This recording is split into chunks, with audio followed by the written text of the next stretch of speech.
10 জনের আর্জেন্টিনাকে অতিরিক্ত সময়ে হারিয়ে শিরোপা নিশ্চিত করে ইউরোপ চ্যাম্পিয়নরা। পুরো ম্যাচে আধিপত্য বিস্তার করে লুইস দে লা ফুয়েন্তের দল। গোলমুখে 20টি শট নেয় তারা। বিপরীতে রক্ষণাত্মক আর্জেন্টিনার শট ছিল মাত্র 3টি।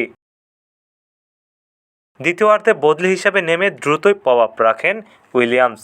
একের পর এক আক্রমণের চাপে রাখেন আলবিসেলেস্তেদের রক্ষণ।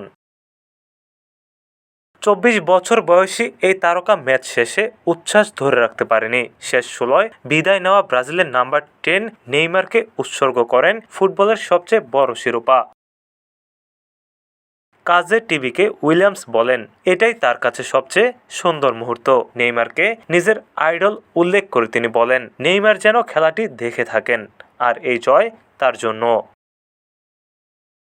প্রখর রোদের মধ্যে হাড্ডাহাড্ডি ফাইনালে অতিরিক্ত সময়ের ঠিক আগে পাও কুভারসিসকে বিপজ্জনকভাবে ফাউল করায় লাল কার্ড দেখেন এনজো ফার্নান্দেজ, যা ম্যাচের মোড় ঘুরিয়ে দেয় স্পেনের পক্ষে।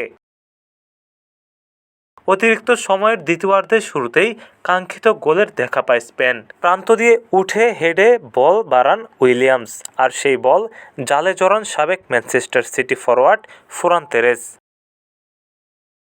এর আগেও একবার জাল খুঁজে পেয়েছিলেন উইলিয়ামস, তবে নিকোলাস অতামেন্দিকে মিকেল মেরিনোর ফাউলের কারণে সেই গোল বাতিল হয়ে যায়। ATV USA sports desk.